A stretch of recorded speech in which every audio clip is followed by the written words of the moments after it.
You ever have a friend that talks about sex just a little too much? Or maybe even ask you if you want to be in a threesome with them? Uh-oh. Yeah, that's what happens today on My Crazy Family. My crazy family.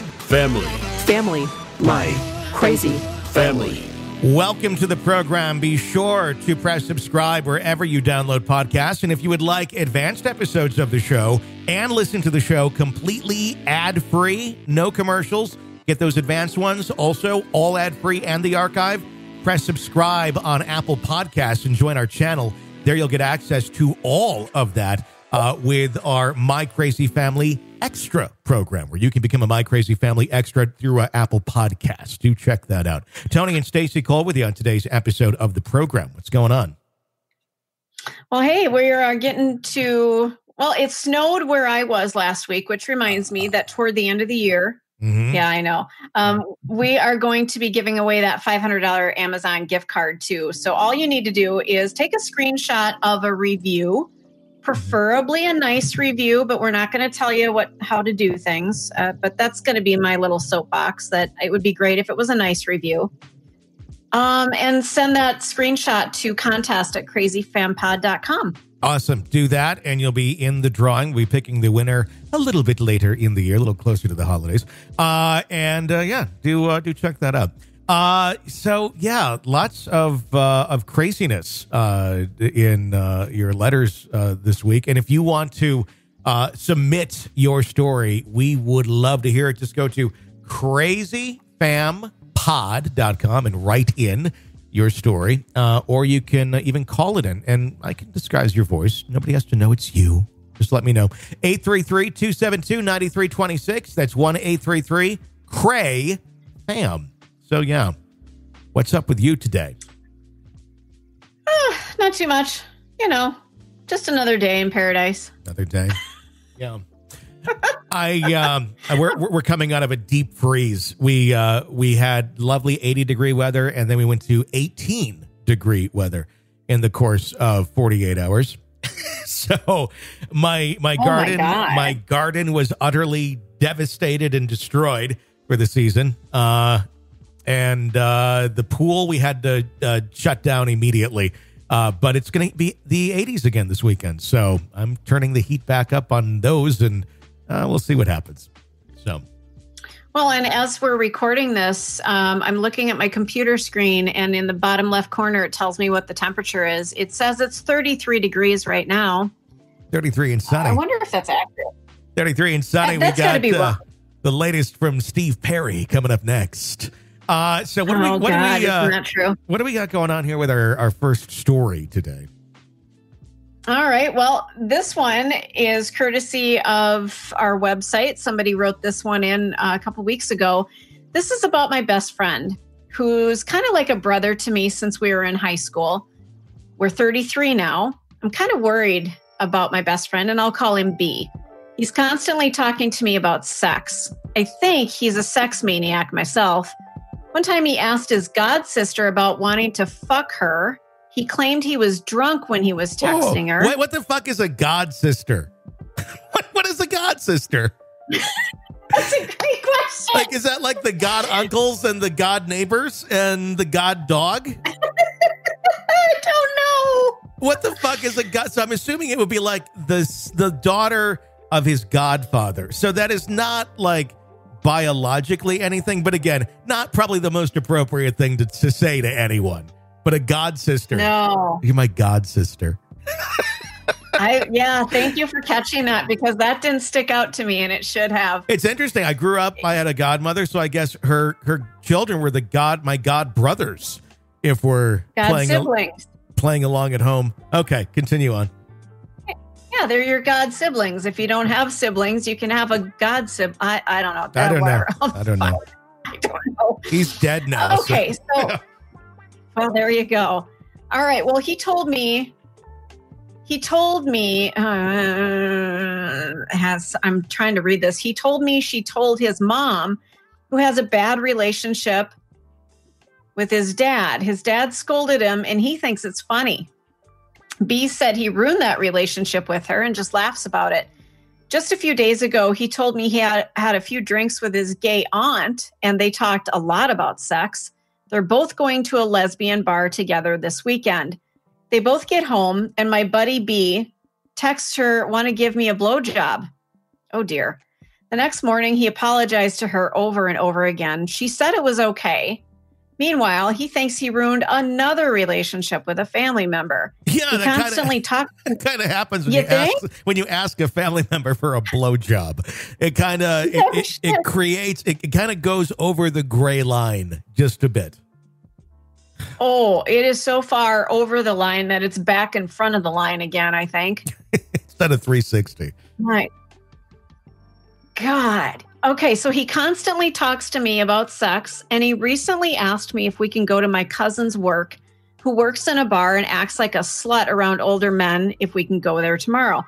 Okay, I'm not going to say anything about the phrasing here, acts like a slut. That triggers my brain, but whatever. Okay, I'm not sure what to even say, wondering if he'll have the urge to ask her to have sex with him then and there. What should I do about this? Should I tell B's dad? Should I write to Dr. Phil? Does he have a sex problem? Also, my parents, they know he's a sex addict. And he wanted me to have a threesome with him and this stranger girl in his buddy's mom's house. His buddy is a pimp and said he would set us up with her. I just said, no, I don't know what to do with him. I need some tips. Thank you for reading my story. You guys are awesome. And that's signed Derek. I do want to point out, first of all, Dr. Phil, he's not a real doc. So, yeah. and we aren't either, but at least we don't pretend to be. Yeah. Yeah. I would say, here's what I'm finding interesting in the whole story is this feeling of needing to be connected to this person. This person is not under your care. You don't have to have a relationship with this person if it's going to be toxic for you. And it sounds like really unhealthy and really scary. And if you are out there and you are that much of a sex addict and willing to pretty much fuck anybody or anything, there's going to be the chance that there is also married women involved, and which at some point you'll have a husband that finds out. And I don't know, it's 2022, and in most cases, they'll be upset. In some cases, they'll be like, can I join in? But I would say in most cases, you're going to have an angry husband.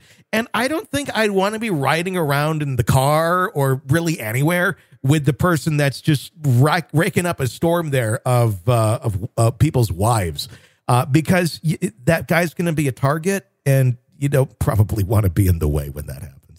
No. Oh my God. Is that right? I mean, there's going to be go ahead. Yeah.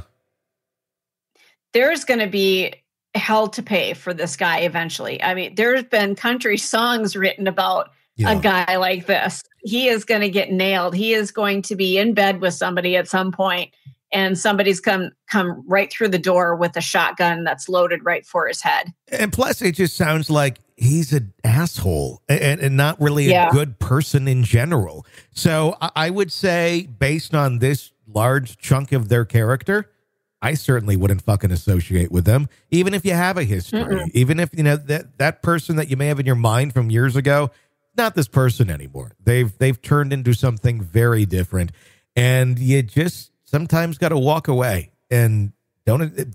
It's up to you. The longer you associate with people in your life that are not good for you are years that you are simply wasting. You don't need to appease anybody. Hang out with the people that you like, and if there's nobody at the time, then there's nobody. Don't go to the bottom of the barrel just because it's the only thing there. And get the fuck out of that barrel. I'm giving you applause. That's the best fucking advice I've ever heard in my life. I just kind of spit it out. Yeah. And I think a lot of us do that sometimes, especially when we're younger. I mean, I remember, hell, I would hang out with you and Dave. I mean, what the fuck was that about? And I'm kidding. We had some awesome times together. We were drinking martinis I think you broke me into the whole martini craze, if I remember correctly. Yeah, we would get him down at the Backwind Cafe, the Cosmos. Richard was the bartender. Yep. Absolutely. You and I had martinis all the fucking time, and we would sit and bullshit about things. And yeah, I hopefully it wasn't the bottom of the barrel, but they were good times. No, I mean, I'm saying more, it was more like younger than that. Where you kind of, especially if you were like me, kind of to yourself, kind of a loner, but I was doing my own thing in radio. But I just didn't really want to hang out with anybody my age. But then sometimes it was like, okay, somebody can pay a little more attention to you than others. And you start, you develop friends that are not the greatest sometimes if you're kind of insecure and like that. And it's easy then to go down a bad path, even if you're not that person, just because like, well, it's better to have friends than none. No, it isn't. It's better to have no friends than bad ones. So be cool with having no friends. And that kind of ushers you into better places to find good friends like Stacy here. Yeah. So, yeah. Yay! So, yeah. Oh my God. Yeah, no shit. What a story that was. Yeah, that was, So there you go. That's my advice. It's nothing to fix with them. It's nothing you need to just get the fuck out of there. Just stop. You're not going to change a sex addict just because it's your friend. Ew. So there you go. What else we got? All right. Well, this past year of my life, I'm a 29-year-old female. It's been pretty crazy, more so than usual due to my mom. My stepfather of 19 years, whom I was very close to, passed away in December 21 after an unsuccessful lung transplant. I didn't know they did those. Lung transplants? Yeah. Yeah, that's a thing. That's a thing? Yeah, I didn't know you didn't know that. How did I not know that? I don't know. I think it's been around for quite some time. I don't know. I need to look this up. I don't know. Maybe I'm completely off. I don't. You're in the medical field. Yeah, that's why I'm shocked. I'm just the guy that sits in a studio all day talking about crazy families and ghosts. So I don't know. Oh, do me a favor as I'm reading this. If you could look up lung transplants when those started. I'm going to. Perfect. All right. Although he quit smoking many years prior to being diagnosed with emphysema, the damage was already done, and his health and lung capacity continued to decline up to where he was on oxygen. This says 27.4. I'm assuming it was 24/7. Yeah. And couldn't move around much. My mother refused to quit smoking or even stop smoking around him, which caused him to be removed from the organ transplant list twice, as he was showing levels of nicotine in his system from secondhand smoke. He would often call me to come over and help him with some maintenance around the house, as my mom would be constantly berating him for not doing anything around the house and being lazy. I only lived a street away and would come over daily and do different things to get her off his back. On another occasion, I had come over to their house and immediately called an ambulance as he was having an extremely hard time breathing. When I asked my mom why she hadn't called one sooner, she rolled her eyes and said, "He's just being dramatic." I knew he hadn't pushed the idea of going to the hospital for fear of upsetting her. Despite this, they did actually have a relatively happy marriage, and he adored her. The day of his death, my mom started making strange comments about dating again.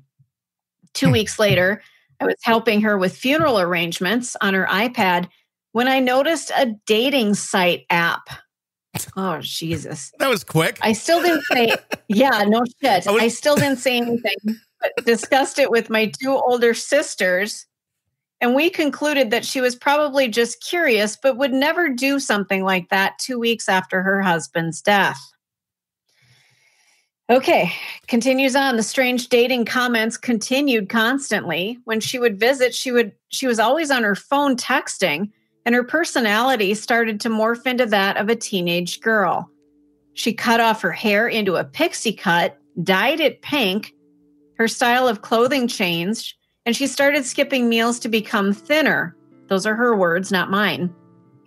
To me, these are things someone would typically do after a bad breakup or divorce, but I still didn't say anything because maybe this was her way of just dealing with things.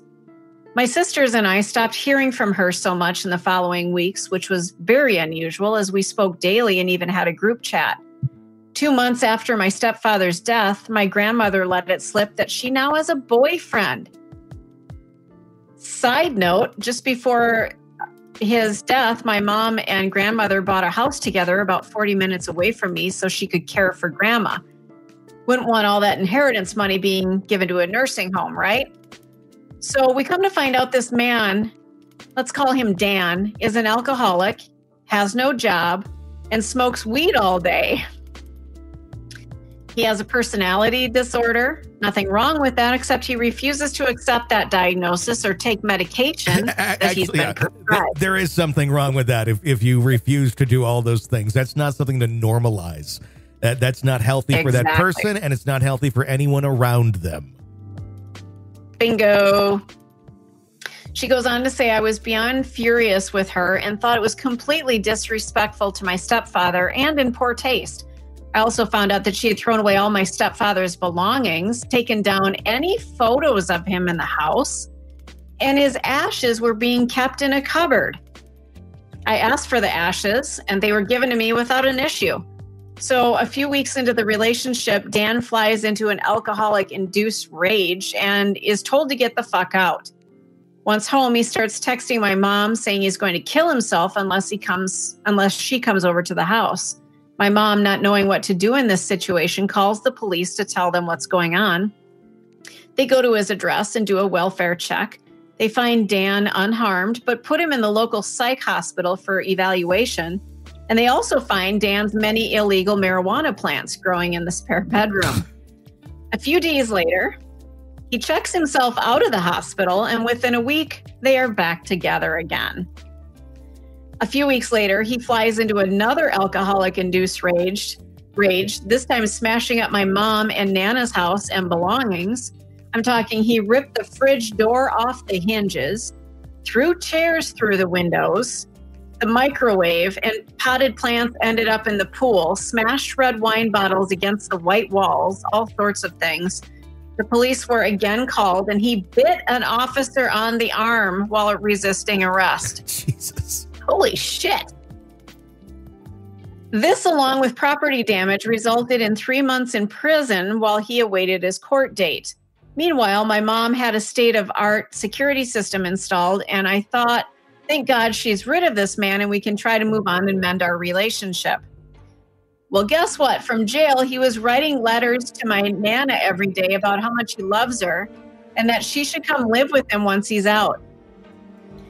As soon as he's released from jail, my mom takes him back under the pretext that he goes to rehab and starts taking his medication. And guess what? She is even willing to cut back on her drinking to help him. Now, remember when she couldn't quit smoking to help my stepdad? Well, this was back in August, and he is still not in rehab, and I guess they're broken up this week? He will be back next, though, and I'm sure this is a regular occurrence now. My sisters and I don't have much of a relationship with my mom anymore. I've never met Dan, and I refuse to go to her house and let my children go to her house while he is in the picture at all. I do not trust him or even her at this point.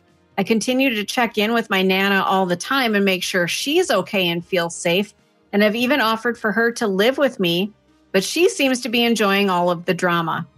Have any thoughts on that? I have a lot of thoughts on that. Go for it. They're looking at this from a perspective of if they goes to rehab. I mean, no, what she is. The kids are completely fucking right. This guy should just get out of their lives. There's no good here, especially you're not married to, or she's not married to him. It came up really quick. It's not a healthy relationship at all. She should just fucking get out of it. But if we're going to unpack this a little bit, here's what's going on. You have someone with a personality disorder. That person is trying to cope with that disorder and the anxiety and the depression that it causes them by self-medicating with alcohol and weed. And God knows what else may be going on that they are unaware of. And obviously, it's not in control of either of those. There's no level here that seems like it's working out well. refuses to get help, get medication, be diagnosed, and then ends up, going to jail or whatever. And then they break up, and then they get back together, and he promises to go to rehab, or he goes to rehab. Rehab's not going to fucking help you yet. The first thing that needs to be done is the personality disorder needs to be addressed. We need to get that on track. Then once we have that under control, or at least diagnosed and a plan of treatment there, rehab can come next. But the first thing, you have to go get that looked at, because if we try and work at rehab and he's able to just stay sober, a lot of people with various personality disorders can do that really without much issue. And then, flip the switch when they need to. They can take on characters. God knows what type of personality disorder this person has, but they can almost morph, and they can easily get through rehab by being sober for that 30 days or whatever it is. And then they'll come right back to it until that disorder is recognized and worked with. And some you can, and some don't do very well with anything. But to me, you only live once. This is not a super serious relationship. Get the fuck out. Encourage the person to get the help that they need and get the fuck out. You don't need this. There you go. Yeah. Yeah. And it really pains me to say that maybe you need to just cut mom out of your life. And I speak from experience. My mom and I are not talking very much. We've got some very different twisted views on things, and just a bit of disillusionment. I love my mom to death, but I can't have conversations with her. Yeah. And we haven't talked for probably a year or so. Maybe it's been less than that. I don't know, but I feel better. I don't feel this overwhelming stress anymore. Sometimes it's a big, heavy weight on my shoulders, and to let go of somebody that's causing you stress, you don't realize how much it's stressing you out until you've cut them out, and you feel just this weight lifting off of you, and you feel like you can smile again. Tony, I know you know what I'm talking about. Mm-hmm. Yeah, I think we don't. I think it's, we don't recognize how much power we have to make these choices in our life. We feel like, well, it doesn't even register sometimes as an option to say, get out of my life, or I'm setting up boundaries. And that's usually, if possible, you want to set boundaries. And if they get broken repeatedly, then you can take the step of saying, get out of my life. But at least you try something, and sometimes they work and sometimes they don't. But those boundaries need to be set, and let's see how they are honored. But there is nothing wrong if it is causing you so much stress and so much angst, and it's just not healthy for you, then that person shouldn't be in your life anymore, because life's too short. Why should you have to suffer for something that you can't control? There's that book from Jeanette McCurdy, and I'm curious to read it, called "I'm Glad My Mom Died." It's a memoir of hers, and she talks about her career as a child actress and her difficult relationship with her abusive mom, who died in 2013. And people are, oh, you shouldn't talk that bad about the dad. You're like, it's so disrespectful. If your mom was shit, I don't see anything wrong with it. And there's no way, if my mom's listening, I'm not talking about you, Mom, at all. I'm talking about people whose moms are absolute shit. And we all know a few of those in our worlds. At some point, the kid is free. Anyone is, but we don't realize it. You're free to say how you feel. And if it's something that you're not just speaking of in the heat of the moment, and it continues to be an issue for you day after day after day, you should be free to say that. When you're angry at somebody, you can be like, I hate you, I hate them. That doesn't mean they should be gone in your life at that moment in time. But every single day, if this is the overriding feeling, get them out, be happy, find some peace. Stop wasting your time. Yeah. Yep, absolutely. And, that book that you mentioned, I had never heard of it. When my dad died in, this is going to make me sound really old, 1995, I was never more pleased. It meant the mental torture that he engaged in as often as he could, that meant it was done. It was over with, and I could, move on. He was just a horrible creature. Mm-hmm. And, I had people saying, well, you've only got one dad. Bullshit. I had several other dads, people that stepped up and took that role and ran with it and actually instilled values in me, taught me how to say thank you and appreciate things and not treat people like shit. I just, yes, you have a biological parent, but that doesn't mean that you have to cling to them for the rest of your lives. No, I mean, you don't. And I mean, there's some that are great. And, it's just kind of, it's one of these things that's interesting. If you had a good relationship with your child and things were good growing up and they were happy, they will naturally want to come back to you and have a relationship. People don't just cut people out of their lives for no reason. I mean, unless there's a mental illness going on and there's something that really is, beyond the relationship. There's something that's hampering that way of thought.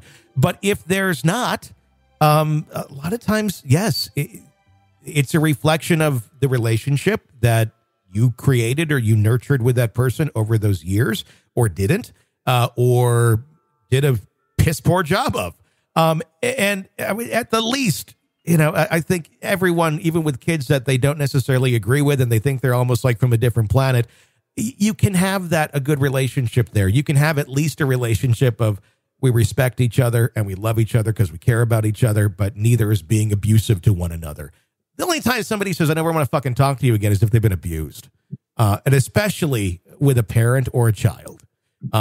If that either or has been crazily abusive to the other, that's what's going to make that happen. It doesn't just come out of fucking thin air. It's not in a vacuum. So, I don't know. True words, man. It's crazy shit that people don't want to talk about that or say that because it's so cruel and well, you know what? And I think sometimes it strikes a little bit too close to home sometimes. But if that's what it is, sorry, it's reality.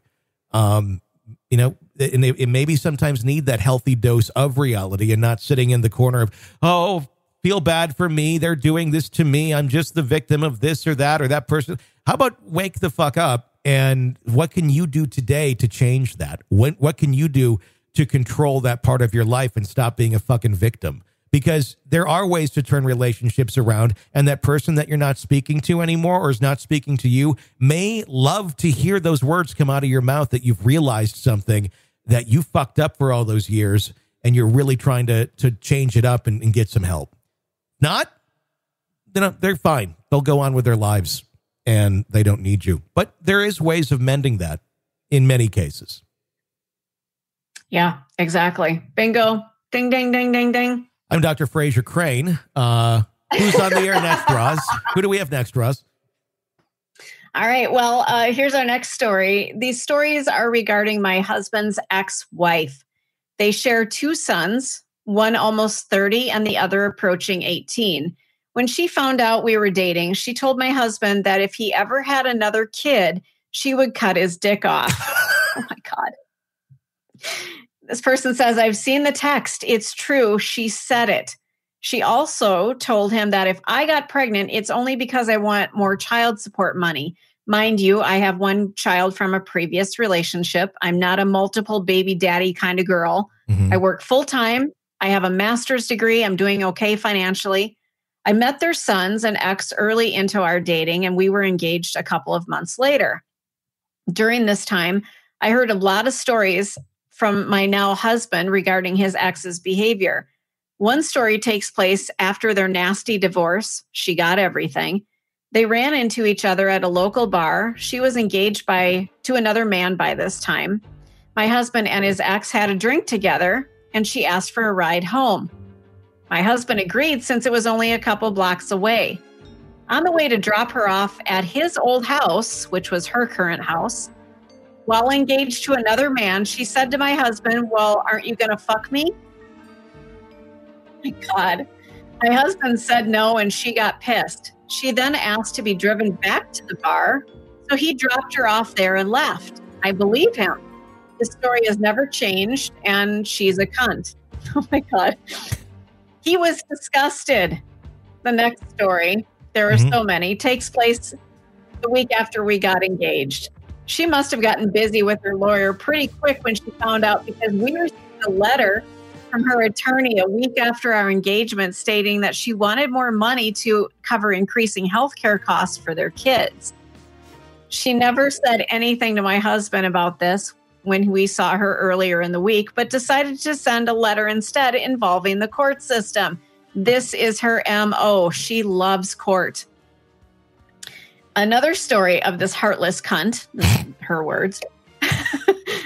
Hey, I'll tell you, that is a word that a lot of my female friends hate using. Yeah. And I use it sparingly.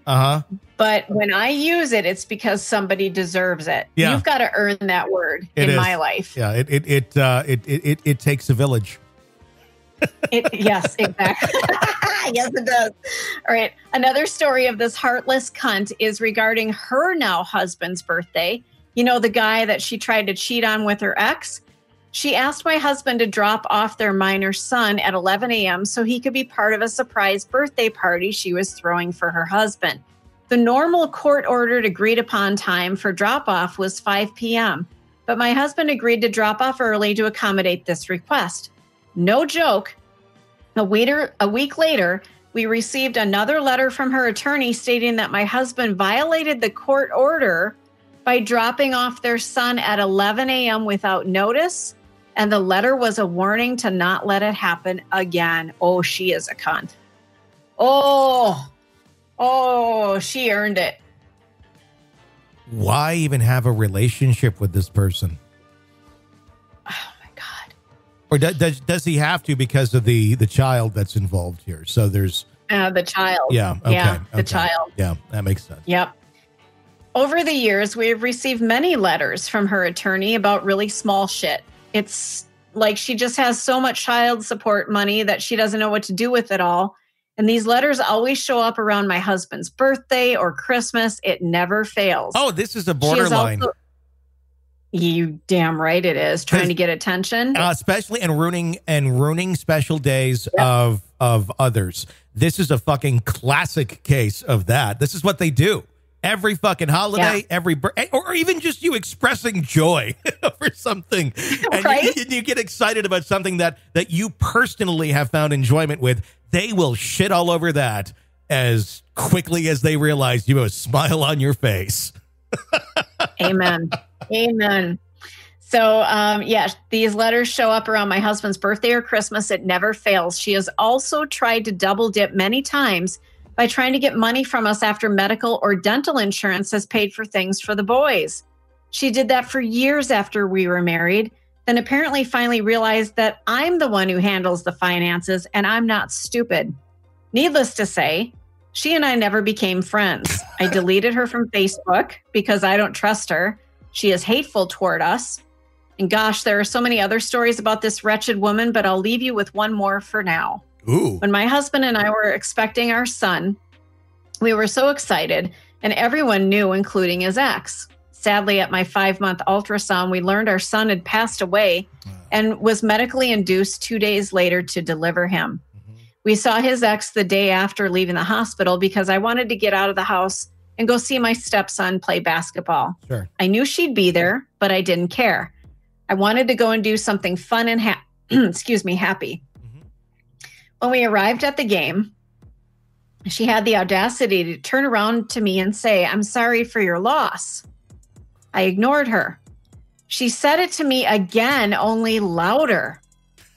I wanted to reply with "fuck you," but instead I said "thank you" because I'm a classy bitch. This ugly-hearted bitch doesn't have any sympathy that we lost our son, and I'm quite certain our pain only made her very happy. Word to all the second wives out there, trust your instinct. Yeah, without a doubt. And to shout it out at a game. "I'm sorry for your loss." Yeah, Brandon, go get there. Look at that. Yes, you got the shot. Good job. Woohoo. Yeah, and okay, and it's just it's nuts. This is something that you would go up to somebody in private if you wanted to catch her at the hot dog stand and go, Yeah. I just want to tell you in all sincerity and honesty, I am very sorry for your loss. And then walk away. That would be the way to do it. That would be the classy way to do it. And even if you're not sincere, fucking fake it. I mean, it's not that hard sometimes to fake something, fake sincerity in a moment like that, even if you're an evil bitch. But again, if you're an evil bitch, there's a lot of social norms that don't quite compute with your thinking. So, yeah, that's sick and twisted. I mean, it's one thing to say, I know you and I don't get along. We don't see eye to eye, but I just wanted to let you know, I'm just really sorry about what you've been through. Mm-hmm. That's the normal kind way to do it. Mm-hmm. Not like what you just, woohoo. Yeah. Fuck you. I love people. It's always interesting on here to hear the insanity of human beings every week and what they're capable of. It seems pretty much anything and everything is a possibility. If you guys got a story, we want to hear it. So go to crazyfampod.com and share your crazy family story with us. Or you can call in at 1-833-CRAY-FAM, 1-833-272-9326. Get access to all the episodes ad-free, including advanced episodes of the show and the whole archive through Apple Podcasts. Just subscribe on there, and you will get the plethora of that and the archive as well. Until next time, for Stacy, I'm Tony. Thanks for listening to My Crazy Family. My crazy family. My crazy family.